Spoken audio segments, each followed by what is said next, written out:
बचाकर पीढ़ी दर पीढ़ी विरासत में दी जाती है और इसलिए परंपराओं को बदलने का साहस बहुत कम लोग रखते हैं। जब तक उसको ये भरोसा न हो, हाँ भाई, हाँ दिस इज द वे, ये कुछ होगा, और उसके लिए भी 2, 4, 5 साल तक सोचता रहता है वो, क्योंकि उसे मालूम है कि कहीं मैं प्रयोग कर गया और मेरी जिंदगी अटक गई तो क्या होगा, इसलिए वो हिम्मत नहीं करता है। और इसलिए भारत के विज्ञान जगत को और खास करके कृषि क्षेत्र में अनुसंधान करने वाले महानुभावों के सामने, सरकार के सामने, सामान्य किसान समुदाय के सामने ये नितांत आवश्यक है कि हम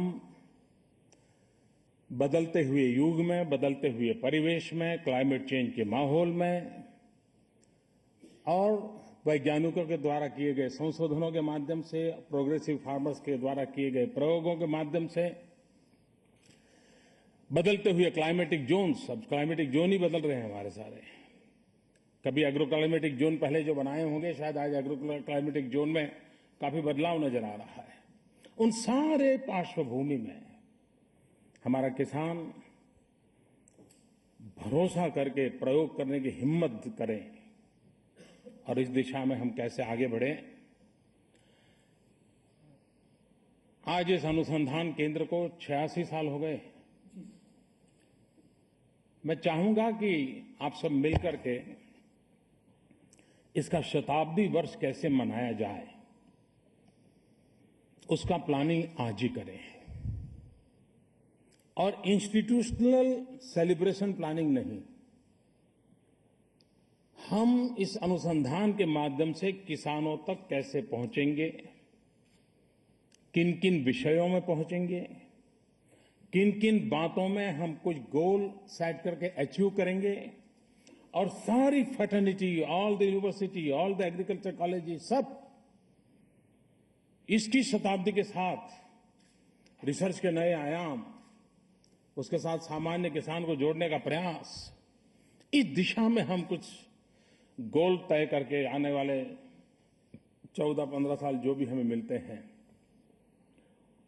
और एक सेंचुरी का मिशन गोल बना करके, तय करके, मैं समझता हूं शायद हम 86 साल में जितना कर पाए हैं उससे ज्यादा 14 साल में कर सकते हैं। क्योंकि अब 86 साल पहले हमारी जो ताकत थी, 86 साल में उस ताकत सैकड़ों गुना ज्यादा है। विज्ञान ने भी भारी प्रगति की है, वैश्विक संबंधों का वातावरण भी, ज्ञान का आदान प्रदान भी बहुत तेजी से हुआ है। और इसलिए हम अगर ये गोल लेकर के चले तो हम बहुत कुछ कर सकते हैं। हमारे देश के सामने, क्योंकि ये सारी हमारी जो मेहनत है उसमें हमने 2 चीजों को सिद्ध करना है। एक, हमारा किसान देश और दुनिया का पेट भरने में सामर्थ्यवान हो, और दूसरा, हमारी कृषि किसान का जेब भरने में सामर्थ्यवान हो। दुनिया का तो पेट तो भरे, लेकिन किसान की अगर जेब नहीं भरेगी तो शायद हम जो चाहते हैं उस स्थितियों को प्राप्त नहीं कर सकते। और इसलिए हमारी दिशा, हमारी योजना उस तरफ कैसे रहे।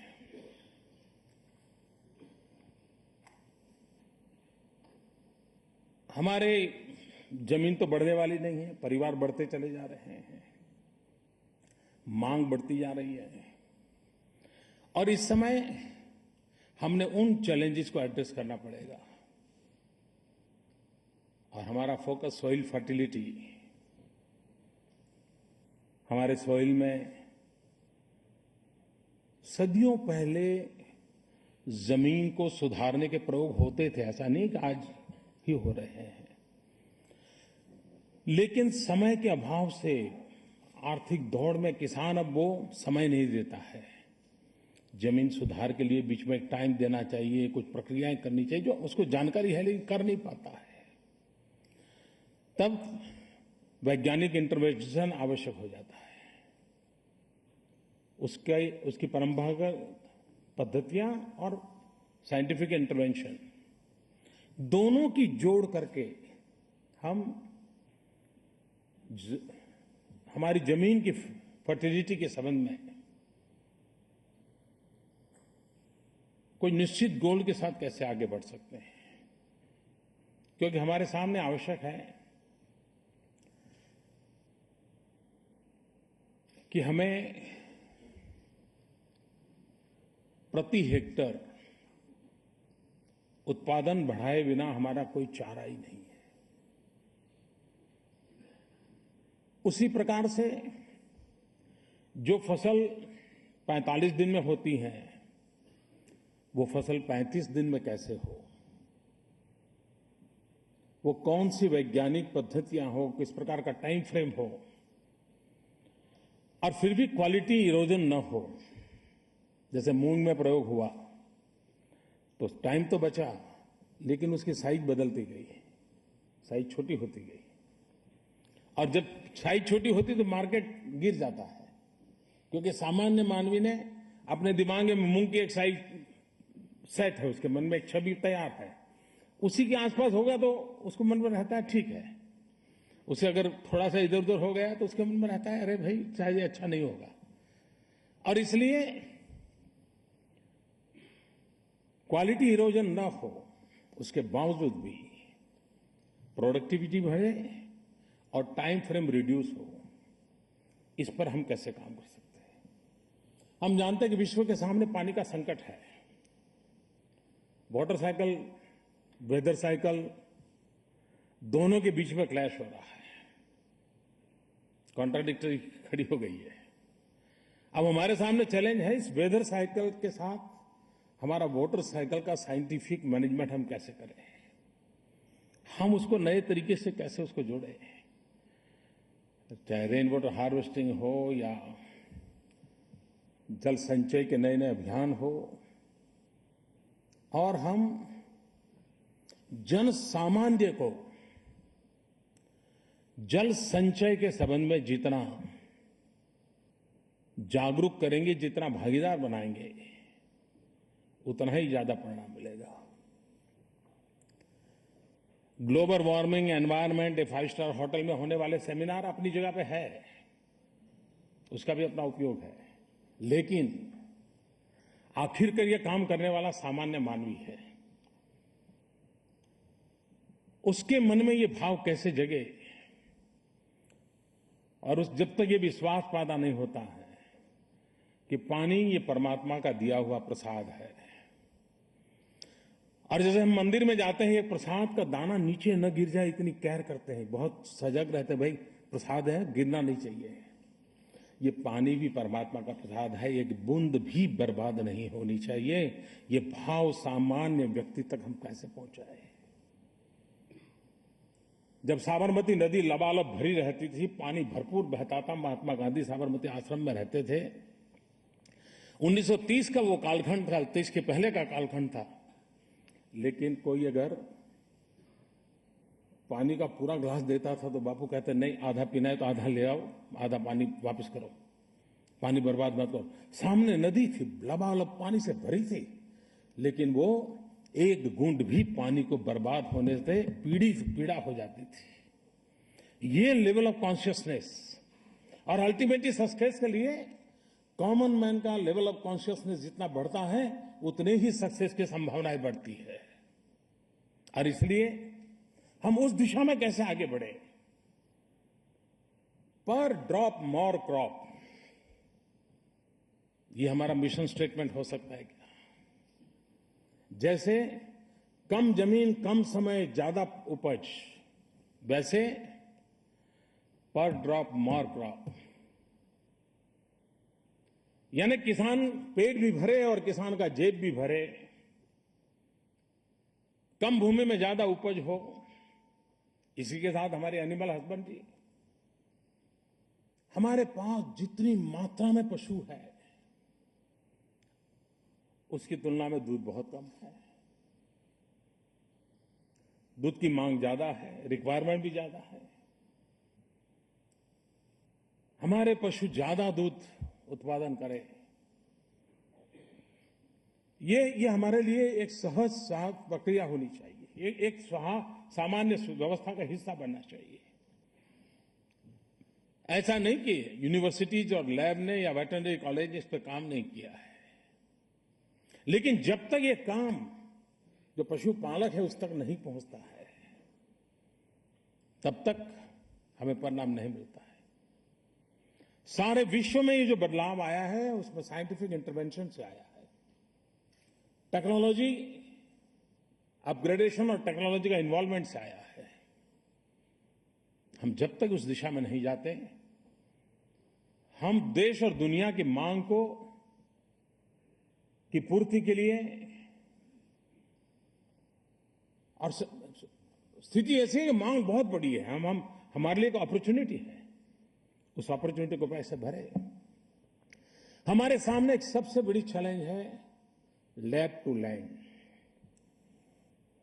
जो लैब में है वो लैंड पर कैसे आए, जो यूनिवर्सिटी के पास है वो कृषक के पास कैसे पहुंचे। जो श्रद्धा यूनिवर्सिटी के एक लैब में बैठकर के साइंटिस्ट को है, वो श्रद्धा एक कृषक के मन में कैसे हो। और उसके लिए प्रोग्रेसिव फार्मर्स, यही हमारी सबसे बड़ी एजेंसी होती है। प्रोग्रेसिव फार्मर्स मेंटली रिस्क लेने के लिए तैयार होता है, उसके डीएनए में होता है ये। वो चाहता है हाँ चलो मैं करूंगा, बताइए भैया। लेकिन ये हमारा कोई संबंध है क्या? क्या यूनिवर्सिटीज के पास और एग्रीकल्चर कॉलेज के पास अपने इलाके के प्रोग्रेसिव फार्मर्स, उनकी एक्सपर्टीज, 35 एज ग्रुप के अच्छे पढ़े लिखे फार्मर्स, इनका कोई डाटा है क्या?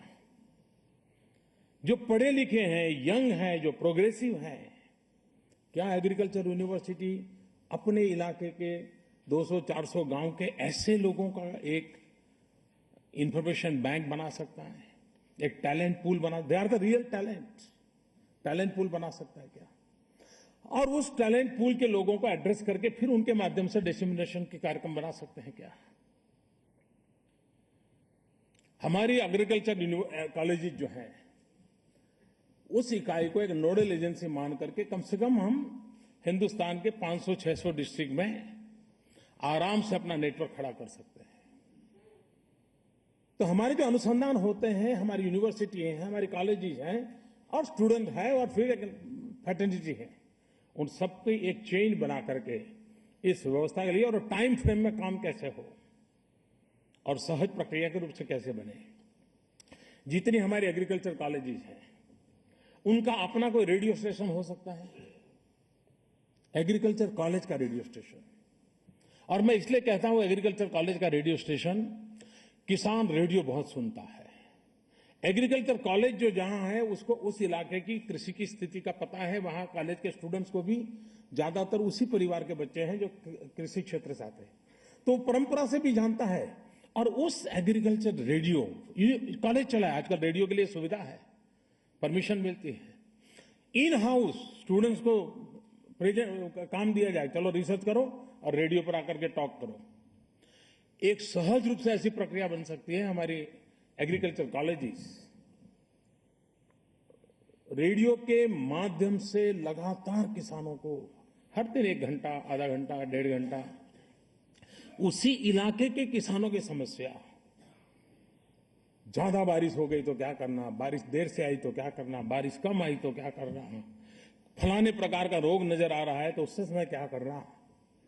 आप देखिए, अरबों खरबों रुपए के इन्वेस्टमेंट से बनी हुई मीडिया वर्ल्ड के सामने एक कॉलेज के बच्चों के द्वारा चलाया गया किसान के उपयोगी कार्यक्रम ज्यादा ताकतवर होगा, क्रेडिबल होगा, पॉपुलर होगा। हम इन बदलाव की दिशा में जाने को तैयार हैं क्या? अगर हम बदलाव की दिशा में जाने को तैयार हैं तो हम बहुत कुछ दे सकते हैं। हमारे देश में ऐसा तो नहीं है, मैं भी आप ही की तरह ज्यादा समय ले रहा हूं।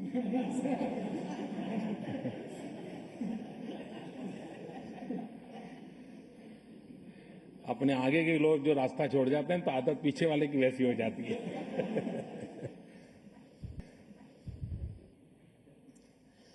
ऐसा नहीं कि हमारे स्टूडेंट्स ने कोई रिसर्च काम नहीं किए, पीएचडी प्राप्त नहीं की, उसके ऐसे लिखे हुए नहीं है रिसर्च। क्या हम तय कर सकते हैं विद इन 4 या 5 इयर्स सभी यूनिवर्सिटीज में अब तक एग्रीकल्चर में जितने भी रिसर्च हुए हैं, चाहे पीएचडी हुआ हो या रिसर्च पेपर लिखे गए हो, उन सबको डिजिटल करके कंपाइल कर सकते हैं। पूरे हिंदुस्तान में हमारे इस नौजवानों ने क्या रिसर्च किया है।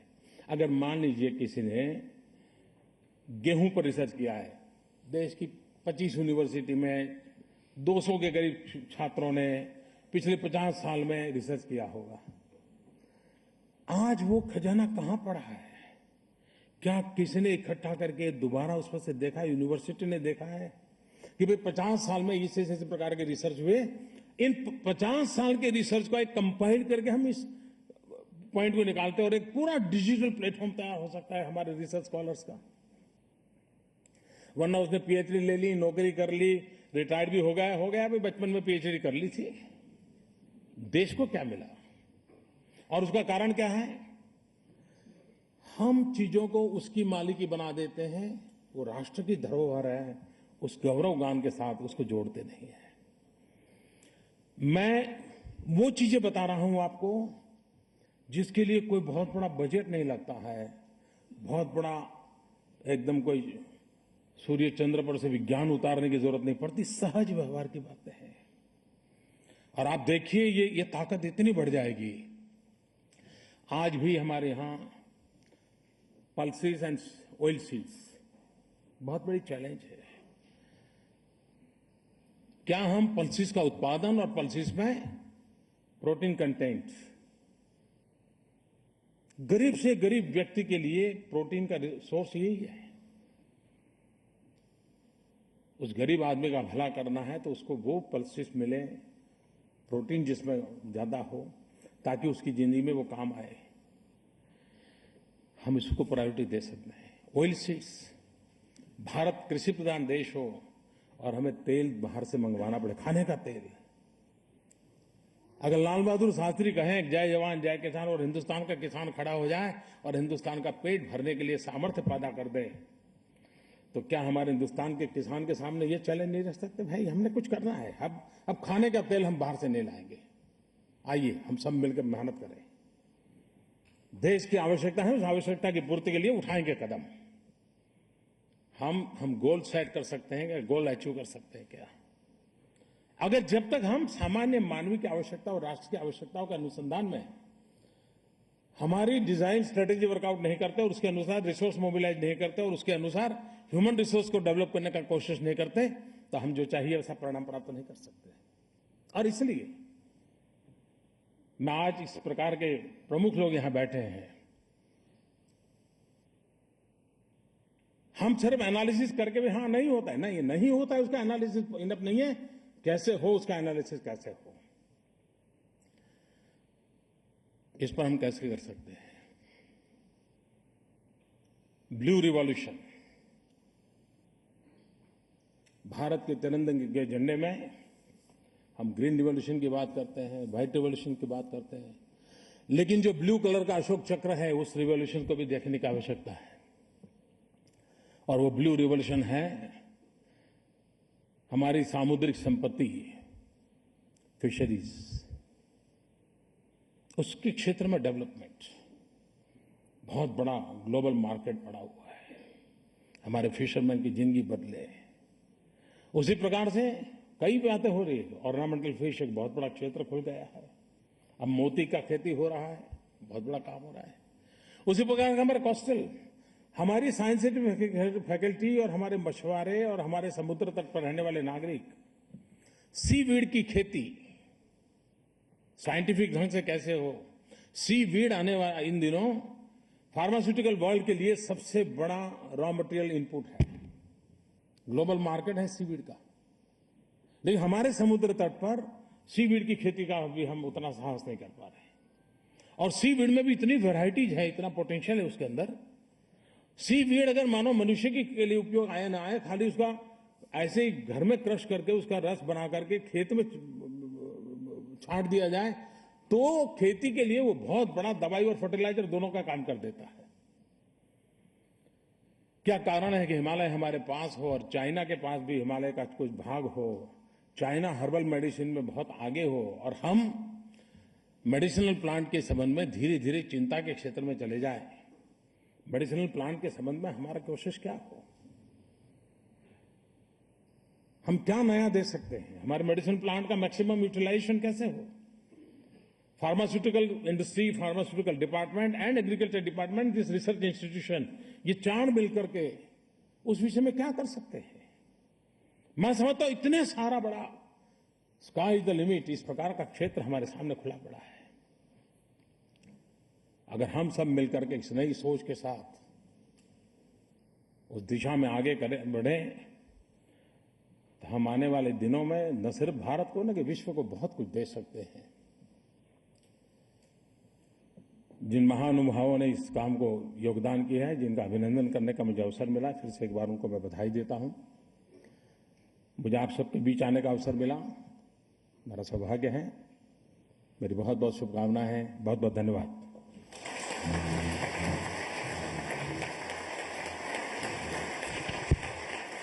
प्रधानमंत्री महोदय जी, आपके विचारशील और उत्साही भाषण के लिए अनेक धन्यवाद।